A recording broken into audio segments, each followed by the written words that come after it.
4 ماہ 8 دن چلا، 19 گواہان کے بیان قلم بند ہوئے، عدالت نے 22 فروری کو فیصلہ محفوظ کیا تھا۔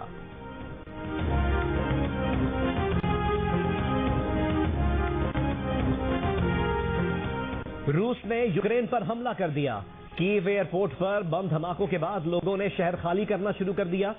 یوکرین کے مشرقی شہروں میں افراتفری کی صورتحال۔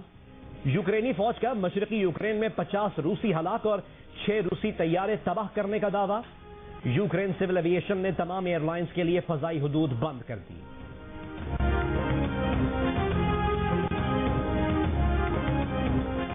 روس یوکرین تنازع پر اقوام متحدہ کی سلامتی کونسل کا ہنگامی اجلاس۔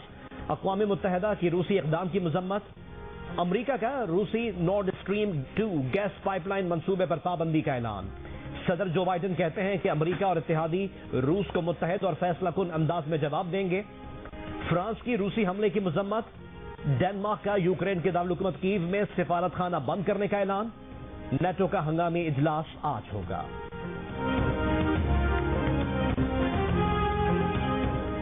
وزیر اعظم عمران خان کا دورہ روس۔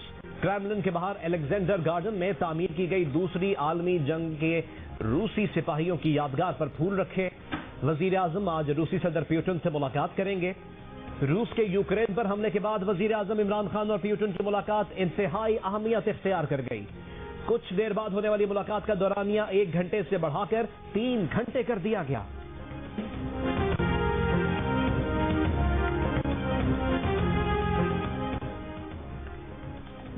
روس کے یوکرین پر حملے کے بعد عالمی منڈی میں خام تیل مہنگا ہو گیا۔ قیمت $103 فی بیرل سے تجاوز کر گئی۔ روسی کرنسی کی قدر میں بھی کمی۔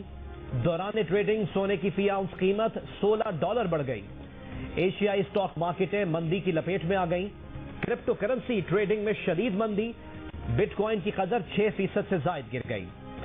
زرعی ملک یوکرین پر حملے کے بعد عالمی غلے کی قیمتوں میں 5% تک اضافہ۔